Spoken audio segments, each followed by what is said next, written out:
बिस्मिल्लाहिर्रहमानिर्रहीम। अस्सलाम वालेकुम नाज़रीन, उम्मीद आप खैर खैरियत से होंगे। कल रात के अंधेरे में दुश्मन ने फिर ईरान के ऊपर हमला किया, जिसके तहत उनकी एयर डिफेंस सिस्टम्स ट्रिगर हो गए। ये सब कुछ उस टाइम पे हो रहा है जहाँ पे मुज़ाकरात का ब्रेक डाउन हम रियल टाइम में देख रहे हैं। डोनाल्ड ट्रंप और ईरान के बयानात अगर आपस में मैच करें तो नज़र आता है कि जंग की तरफ रेव अप किया जा रहा है। डोनाल्ड ट्रंप पिछले 48 घंटे से ये बताए जा रहे हैं कि ईरान के अंदर कोई पता नहीं लीडर कौन है, समझ नहीं आ रहा क्या हो रहा है। उनको तो यही नहीं समझ आ रहा कि वो पॉलिसी कहाँ से बनाए, क्योंकि कोई लीडर तो है नहीं। और जंगजू जनरल कुछ और चाहते हैं, सियासतदान कुछ और चाहते हैं, लोग कुछ और चाहते हैं। अब इसको देखते हुए ईरान के जितने लोग हैं उन्होंने मुख्तलिफ बयानात जारी किए, वो एक करके इंशाल्लाह आपके सामने रखते हैं। ईरान के फॉरेन मिनिस्टर अब्बास अरगाची कहते हैं कि स्ट्रेट ऑफ हरमूज़ बंद रहेगा जब तक कि ईरान के $11 ट्रिलियन इन फ्रोज़न एसेट्स नहीं रिलीज़ होते। अगर कोई प्रपोज़ल नहीं प्रेजेंट किया जाएगा अगले 48 घंटे में तो सीज़फायर ख़त्म हो जाएगा। यानी कि डोनाल्ड ट्रंप की जो धमकी होती है कि सीज़फायर ख़त्म हो रहा है, अरगाची साहब ने खुद दे दी, और साथ उन्होंने डिमांड रखी $11 ट्रिलियन की। यानी कि जो गुफ्तगू थी $20 बिलियन, $25 बिलियन, $8 बिलियन, उन्होंने उठा के कूड़े के ड्रम में फेंकी। उन्होंने कहा जनाब ये हमारे पैसे बनते हैं, ये आप अनफ्रीज़ करेंगे फिर हम आपसे बात करेंगे। यानी कि ना ही समझी। उसके बाद ईरान के सुप्रीम लीडर मुश्तबा खामनेई की ट्वीट सामने है। उनका due to the strange unity created among compatriots, यानी कि जो एक अजीब इत्तेफाक ईरानी लोगों में बन गया, दुश्मन के दरमियान एक तनाव पैदा हो गया। यानी कि दुश्मन जो है उसके दरमियान फ्रैक्चर्स आ गए। With the practical gratitude for this blessing cohesion has become ever greater and more steel like and the enemies will become more wretched and diminished. यानी कि हमारा अब ईमान और पुख्ता हो गया और दुश्मन को इंशाल्लाह तबाही होगी। The enemy's media operations by targeting the minds and psyches of the people intend to undermine national unity and security. May our negligence not allow this sinister intent to come to fruition. यानी अपनी कौम को कहा कि इनके पास जो वाहिद हथियार रह गया है वो ये है कि हमारे में फूट डालें, तो ये चीज़ हमने इंशाल्लाह होने नहीं देनी। ईरान के जो सदर हैं पज़ेश्कियान, वो कहते हैं कि ईरान किसी भी अग्रेसर को बहुत परेशानी देगा, यानी कि it will regret it's actions. कोई भी अग्रेसर यहाँ पे हमला करेगा तो उसको तबाही ही फेस करनी पड़ेगी। साथ उन्होंने ये कहा कि ईरान में कोई रेडिकल कोई मॉडरेट नहीं है, हम ईरानियन हैं और हम रेवोल्यूशनरी हैं। यानी कि हम ईरानियन होते के साथ साथ सब रेवोल्यूशनरी हैं। इस iron unity of the nation and government with complete obedience to the supreme leader of the revolution, हम हर आने वाले को जो हमारे पे हमला करता है इंशाल्लाह तबाह करेंगे। एक खुदा, एक कौम, एक लीडर, एक पाथ, और वो रास्ता विक्ट्री का है। ईरान मेरी ज़िंदगी से ज़्यादा मुझे कीमती है। यह आपने अरगाची साहब की स्टेटमेंट सुन ली, मुश्तबा खामनेई की स्टेटमेंट सुन ली, आपने पज़ेश्कियान साहब की स्टेटमेंट सुन ली। इन तीनों स्टेटमेंट से आपको क्या कॉमन निकला? कि वो एंड तक लड़ने को बाजार तैयार है। अब मुश्तबा खामनेई साहब के बारे में मुख्तलिफ रिपोर्ट्स मार्केट में गर्दिश कर रही हैं कि जो उनको इंजरीज़ हुई हैं, ये हम आपको न्यूयॉर्क टाइम्स की एक रिपोर्ट बता रहे हैं। उनकी जो टांग है उस पर 3 दफ़ा ऑपरेशन हो चुका है, उसके ऊपर प्रोस्थेसिस लगना है, यानी कि एक फ़ेक टांग शायद लगनी हो। उनका मुंह और होंठ सवेरली जल चुके हैं, मेकिंग स्पीच डिफ़िकल्ट, यानी उनका बोलना मुश्किल है, और मोस्ट प्रॉब्ली उनको इसके लिए कोई ना कोई फॉर्म ऑफ प्लास्टिक सर्जरी चाहिए, स्किन ग्राफ्टिंग वगैरह इस तरह की चीज़। Access to him has been extremely restricted mainly to a medical team, यानी कि जो सिस्टम उनके आगे पीछे बना दिया गया है वहाँ पे मेडिकल टीम ही है, और जो उनका टू एंड फ्रो होता है इन्फॉर्मेशन का वो बड़ा कम होता है। President Pezeshkian, a heart surgeon by training, and Iran health minister are personally involved in his care. अब मसला ये होता है कि ड्यूरिंग टाइम्स ऑफ वॉर ये खबरें कितनी सच हैं कितनी नहीं हैं ये वक्त बताते हैं, तो हम आपको पहले ही बता रहे हैं। लेकिन ये सारी बातों के बावजूद ईरान से हमें एक यूनिफाइड बयान आता है, और ये उस टाइम बयान आता है जब दुनिया एक पूरा गेम खेलती है, और पाकिस्तानी मीडिया में अनफॉर्चुनेटली इसमें इन्वॉल्व हो गया था कि जनाब ईरान के अंदर बहुत सारा तनाव पैदा हो गया। तनाव पैदा कहाँ हुआ है? ट्रंप के अंदर। ट्रंप ने जो नेवी सेक्रेटरी फिलान को फायर किया था, जब उसे पूछा गया कि क्यों फायर किया गया था, उन्होंने कहा था बंदा वो अच्छा था, लेकिन उसे कुछ लोगों से इख्तलाफात थे, कुछ लोग उसे पसंद करते थे, कुछ लोग उसे पसंद नहीं करते थे, जैसे कि होता है अमूमन, तो मुझे उसको फायर करना पड़ा। यानी उसे जवाब नहीं दिया क्यों फायर किया। आप एक बंदे को फायर करते हैं in the middle of war, ये कोई क्रिटिकल एरर हो।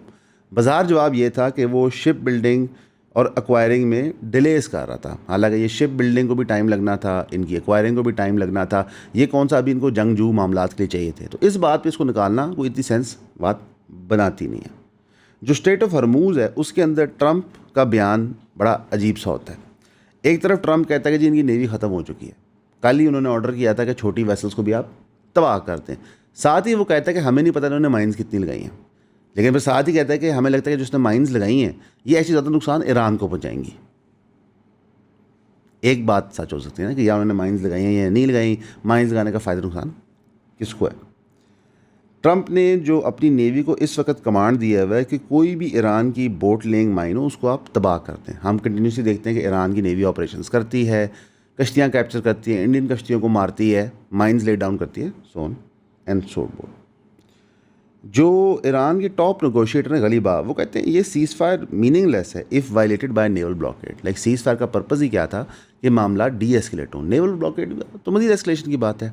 इस पर ट्रंप का बयान सामने आता है। वो कहते हैं कि हमारे सारे बंदे खुश थे कि स्टेट ऑफ हॉर्मूज़ खुल रहा था, लेकिन मैं खुश नहीं था। क्यों? क्योंकि $500 मिलियन डेली का ईरान को आना शुरू हो जाएगा। ये तो हम कैसे कर सकते हैं? तो लिहाजा हमने ब्लॉकेड लगा दिया। बेसिकली डोनाल्ड ट्रंप ने एक बहुत बड़ी मिडिल फिंगर दी है पूरे यूरोप को। ईरान तैयार हो गया था स्टेट ऑफ हॉर्मूज़ खोले पाकिस्तान की सालसी के बाद, लेकिन डोनाल्ड ट्रंप ने कहा ना ना ना, ईरान को पैसे आएंगे और मिडिल यूरोप में सुकून आ जाएगा, ये होने नहीं देना। यानी कि इजराइल की ईमा पे डोनाल्ड ट्रंप ने पूरे मिडिल ईस्ट और यूरोप को हॉस्टेज होल्ड किया हुआ है और ईरान की बातें सच होना शुरू हो गई। एक और बार बार सवाल पूछा जाता है ट्रंप से, ये जर्नलिस्ट पूछते हैं, वल्लाही क्यों पूछते हैं, क्या उन्होंने इसमें से कंट्रोवर्सी निकालनी होती है कि क्या आप ईरान को रिप्लेस करेंगे इटली के साथ फुटबॉल वर्ल्ड कप पे? तो उस पर उसने कहा कि जनाब मुझे भी नहीं पता, हम देख के बताते हैं, मार्को रूबियो से मशवरा करते हैं। इटली ने बहरहाल कह दिया कि ऐसा नहीं होगा। फुटबॉल की एक लेगेसी होती है कि आप फील्ड के ऊपर क्वालिफाई करते हैं, वहाँ से आगे जाते हैं, तो हम ये काम नहीं करेंगे। जो ओवरऑल जर्नलिस्ट की इंटरेक्शन थी ओवल ऑफिस के अंदर वो खासी इंटरेस्टिंग थी। एक्चुअली ट्रंप जब भी बात करते हैं ना तो कोई नया से नया शगुफा ही इंशाल्लाह सामने आता है। उन्होंने कहा जी वो हमारे पास आए थे स्टेट ऑफ हॉर्मूज़ खोलने, ये चीज़ ईरान ऑलरेडी डिनाई कर चुका है। उस जगह हम 75% टारगेट हिट कर चुके हैं, 100% इफेक्टिवनेस के साथ हम सारे टारगेट हिट कर सकते हैं, ब्लॉकेड हमारा मुकम्मल काम करे। एक साफ़ी ने सवाल पूछा कि आपने कहा था कि जी जंग को तो 3 से 4 हफ्ते लगेंगे, अब 8 हफ्ते हो गए। उसने कहा जी मैंने बीच में ब्रेक ले ली थी। यानी कि जिस कैजुअल नेचर से ये लोगों की ज़िंदगी की डिस्ट्रक्शन, माल की डिस्ट्रक्शन, दुनिया की तबाही के बारे में बात करते हैं, इससे आपको इनकी जानवर होना नज़र आता है और फिर आपको समझ आता है कितने को ये गुड फेथ एक्टर होंगे नेगोशिएशंस। सवाल पूछा गया कि जी 2 हफ्ते की छुट्टी के अंदर जो आपने ईरान को दी है बकौल आपके, क्या उन्होंने मज़ीद वेपन्स पे लोड अप कर लिया? हाँ कर लिया होगा, but we will knock them out in 1 day. अगर उन्होंने ऐसा किया है, यानी ये कोई इशू नहीं है हमारे लिए, हम उनको बड़े आसानी से तबाह कर देंगे। फिर वही झूठ रिपीट किया कि जी 8 औरतें थी जिनको वो एग्जीक्यूट करने लगे थे, हमने मना कर दिया तो उन्होंने नहीं किया, ये बड़ी अच्छी बात है। उसके बाद डोनाल्ड ट्रंप ने एक बड़ी अजीब सी बात की। उसने कहा कि there would be nothing worse than having a nuclear holocaust in Europe, London, Paris and various places in Germany all targeted. कौन करेगा टारगेट?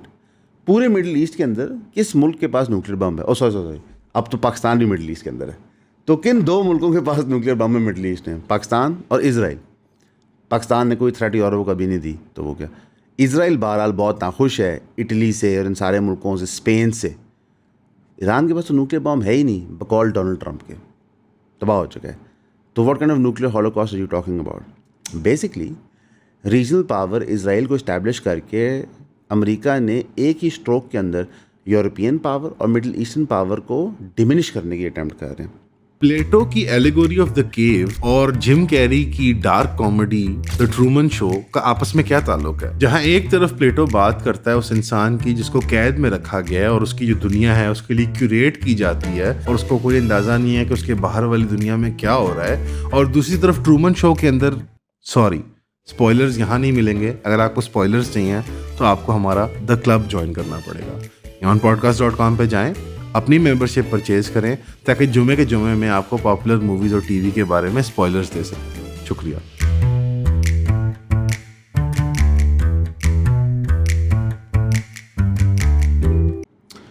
साथ ही फिर ट्रंप ने बताया कि हमारे पास इतना एम्यूनेशन है, हमारे पास कभी इतना एम्यूनेशन नहीं था। ये टोटल झूठ है।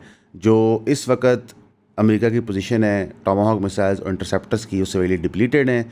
बहुत मैसिव ऑर्डर लॉकहीड मार्टिन को वो 4000 प्लस इन इक्विपमेंट का दे चुके हैं जो अगले 6 साल में कंप्लीट होगा। मतलब दुनिया भर से उन्होंने अपने इंटरसेप्टर्स मूव किए हैं सिर्फ ये एक जंग लड़ने के लिए। तो डोनाल्ड ट्रंप साहब ने फिर एक झूठ बोला, बट एट दिस पॉइंट ये बात सरप्राइजिंग नहीं, लेकिन फिर भी हम आपको बताते रहते हैं। उन्हें सवाल पूछा गया कि लबनान और इसराइल में पीस हो जाएगा इस साल। उसका बहुत बड़ा चांस है। अगेन टोटल बुलशिट, ऐसा कुछ नहीं हो रहा। साथ ही उनसे पूछा गया कि ईरानियन शिप्स के अंदर जो ईरान के पास चाइनीज़ शिप्स आए थे उसमें कोई गिफ्ट था ईरान के लिए। ट्रम्प ने कहा हाँ हमें पता है वो गिफ्ट क्या था, ये वेरी टॉप सीक्रेट है, जो उसके अंदर चीज़ थी वो हमें पता है लेकिन ये टॉप सीक्रेट है। साथ ही उनसे ये पूछा गया कि आप गुस्से हैं कि चाइना चीज़ें भेजा है ईरान को, तो ट्रम्प ने कहा नहीं, हम भी यही करते हैं और मुल्कों के साथ, तो हमें ऐसा कोई मसला नहीं है। बेसिकली जहाँ पे मुल्क होता है ना बराबरी का या बाजार बराबरी का, तो वहाँ ट्रम्प का पेशाब निकल जाता है। लाइक चाइना के मामले में बिल्कुल चुप रहता है। आपको याद हो जब ट्रम्प प्रेसिडेंट बना था तो उसने कहा चाइना को मैं ये कर दूंगा वो कर दूंगा, टैरिफ लगा दूंगा, बिल्कुल खामोशी इख्तियार कर ली खिसा के पतली गली से। इवन रशिया के मामले में खामोशी इख्तियार करता है, उल्टा कहता है कि पुतिन को मैंने अभी तक G20 के लिए बुलाया नहीं, लेकिन अगर वो आएगा तो बड़ा हेल्पफुल हो जाएगा। यानी कि जो क्लासिक एलाइज थे यूरोप मिडल ईस्टर्न कंट्रीज़ वो एलियनेट हो गए और अब रशिया और चाइना को प्लेकेट करने की कोशिश कर रहे हैं। रशिया और चाइना बैठ के ना ट्रम्प पे हंस रहे होते हैं कि यार ये बंदा आया है तो हमारी गुड्डी बेशुमार चली है। यूरोप जो है वो अबैंडन फील करता है, मिडल ईस्ट अबैंडन फील करता है, आपका वर्चुअली जो अफ्रीकन नेशन स्टेट्स हैं वो अबैंडन फील करते हैं, तो वहाँ पे चाइना और रशिया घुस रहा है, अपना काम कर रहा है। साथ ही ट्रम्प ने ये कहा कि Israel is going to have to defend itself if they are shot at and they will, I will never say they can't, they are going to be carefully, they are going to do it carefully and surgically. US ambassador to Israel Mike Huckabee कहते हैं कि problem लबनान नहीं है, problem Israel नहीं, problem Hezbollah है, ये एक छोटा बच्चा जो पत्थर फेंकते रहते हैं। रिपोर्टर पूछता है कि क्या ये क्राइम है इसराइल के बारे में बात करना, crime to speak with Israel in Lebanon. Trump ने कहा ये कैसी क्राइम है, Israel and Lebanon are both victimized by the same terrorist organization, Marco Rubio ने कहा। रिपोर्टर ने कहा ये एक्चुअली जुर्म है लेबनीज़ कानून के मुताबिक कि आप इसराइल के साथ मुज़ाकरात करें। तो ट्रम्प ने कहा हमें इसको एंड करना पड़ेगा, हम इसको ख़त्म करेंगे, ये चीज़ चेंज करनी पड़ेगी। उसने कहा पूरी दुनिया अनफॉर्चुनेटली कसिनो बन चुकी है, I am not happy with any of that stuff. ये वो बात क्यों कर रहे थे। ट्रम्प पे एक कंटिन्यूस एलिगेशन लगी है कि ये पॉली मार्केट टाइप वेबसाइट्स पे पर्सनल फॉर्चून कमा रहे हैं यूजिंग इनसाइडर इन्फॉर्मेशन, और इसकी चीज़ें अब मंजरेआम इस तरह आ रही हैं कि US सोल्जर पकड़ा गया है, गैनन कैन वैन डाइक 38 साल का है, इसने क्लासिफाइड इन्फॉर्मेशन इस्तेमाल की थी to bet on online prediction market Polymarket, यही मडूरो के प्लान के मुताबिक। ट्रम्प से ये बात पूछी गई तो उसने कहा मैं इस पर चेक करता हूँ, मुझे एक्चुअली पता नहीं है। रिपोर्टर ने पूछा कि what if oil goes to $200, क्योंकि अभी इस वक्त जो क्रूड है गालबन वो $100 से ऊपर, यानी कि अब वो दोबारा उस हाई पे चला गया और जो तनाव बन रहा लगता है ऊपर जाएगा। ये एक्चुअली 2 हफ्ते में पहली दफ़ा हुआ है कि वो $100 से ऊपर जाके बैठ गया। तो रिपोर्टर ने इस तनासुब में सवाल पूछा $200 का, तो ट्रम्प कहते हैं कि न्यूक्लियर वेपन से कोई चीज़ ज़्यादा बुरी नहीं है जो सिटीज़ को टेक आउट करती है। रिपोर्टर ने पूछा कि आप न्यूक्लियर वेपन इस्तेमाल करेंगे ईरान पे, उसने कहा ये क्या स्टूपिड सवाल है तुम्हारा, हम ये क्यों करेंगे, हमें ज़रूरत ही नहीं है। उसने कहा न्यूक्लियर वेपन किसी को किसी पे कभी भी इस्तेमाल नहीं करना चाहिए। फनी प्रेसिडेंट ऑफ अमेरिका ये बात कर रहा है, having used 2 nuclear bombs, Hiroshima Nagasaki. Reporter ने कहा what do you say to the American people who question how much longer this will take, obviously you know there having higher gas price. वो Trump ने journalist से कहा आप एक disgrace है, did you hear what I just said, कितने साल लगे थे वियतनाम में। अब ट्रम्प ना लोलो है, बल्कि लोलो नहीं है, वो आपको लोलो समझता है, आपको बेवकूफ़ समझता है। वियतनाम की वॉर के अंदर ना दुनिया कोई ट्रेड रूट डिस्टर्ब नहीं हो रहा था।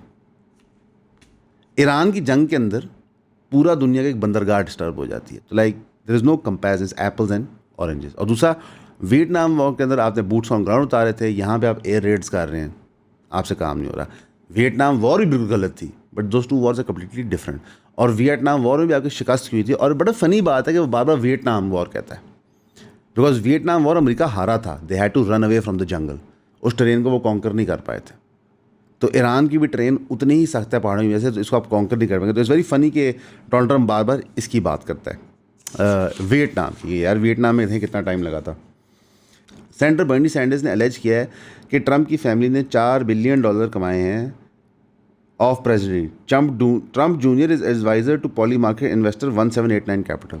यार कितनी मस्टअप बात है कि पॉली मार्केट एक मेजर इन्वेस्टर है 1789 कैपिटल, उसका एडवाइज़र है ट्रम्प का बेटा, और ट्रम्प का बेटा और ट्रम्प की एडमिनिस्ट्रेशन ऐसे हैं। जैरेड कुशनर जो उसका बहन का मियाँ है, वो इस वक्त पीस नेगोशिएशंस में पाकिस्तान में।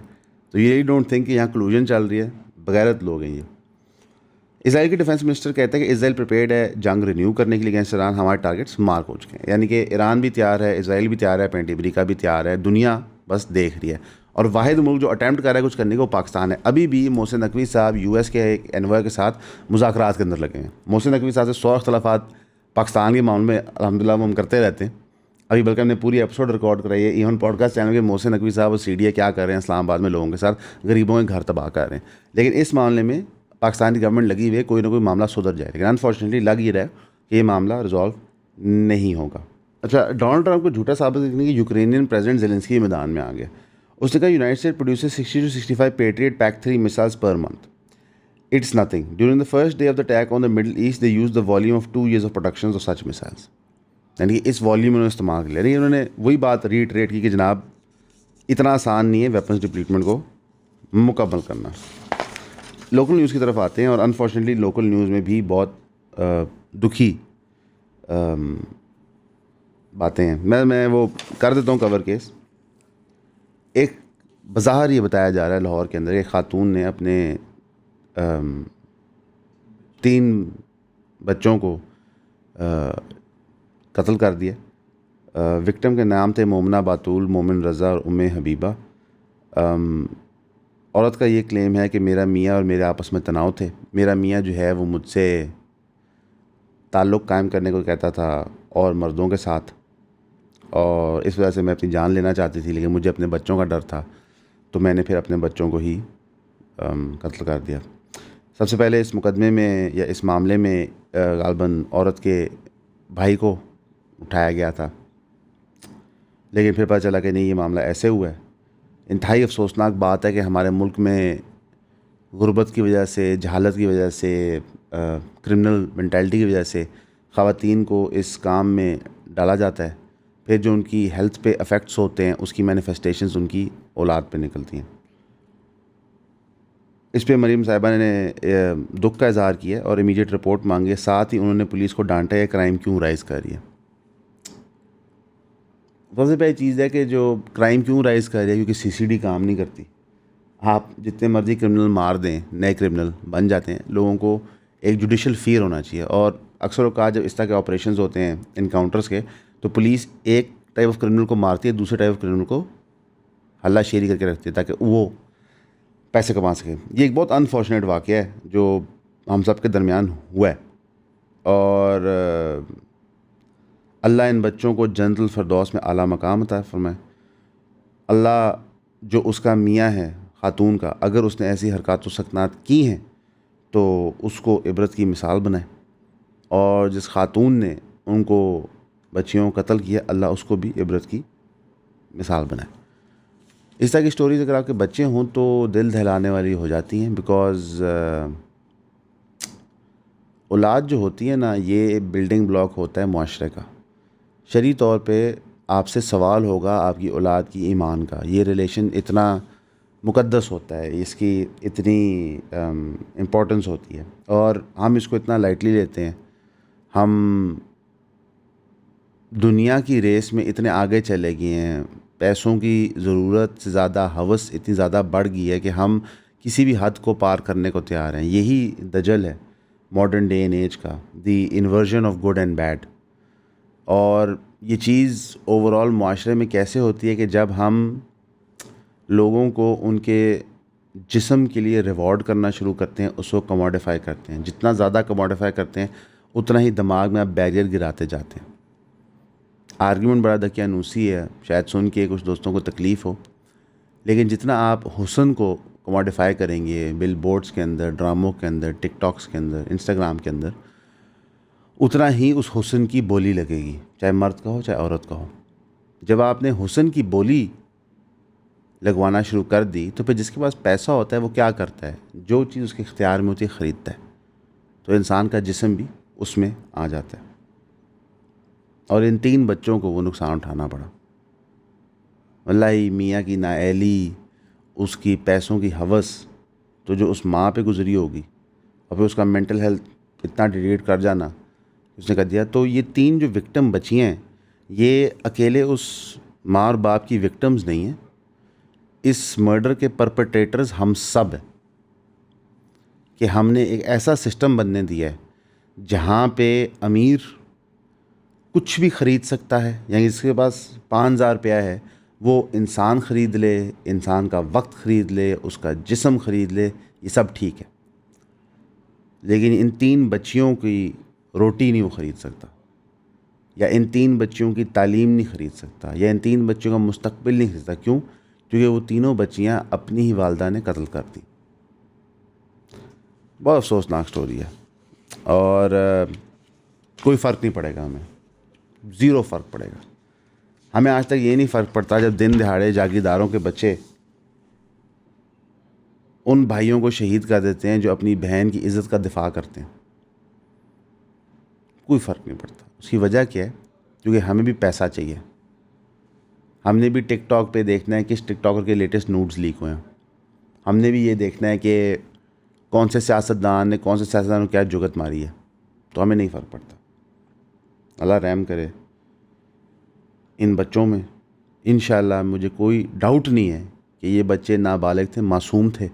ये जन्नतुल फिरदौस में ही इंशाअल्लाह जाएंगे। और शायद एक बड़ी दुख की बात मैं करूँगा, इनके लिए बेहतर है कि कभी इनको ऐसे मुआशरे में बड़ा ही नहीं होना पड़ा जहाँ पे इनका कोई वाले वारिस नहीं था। हमेशा की तरह आपका सुनने का शुक्रिया।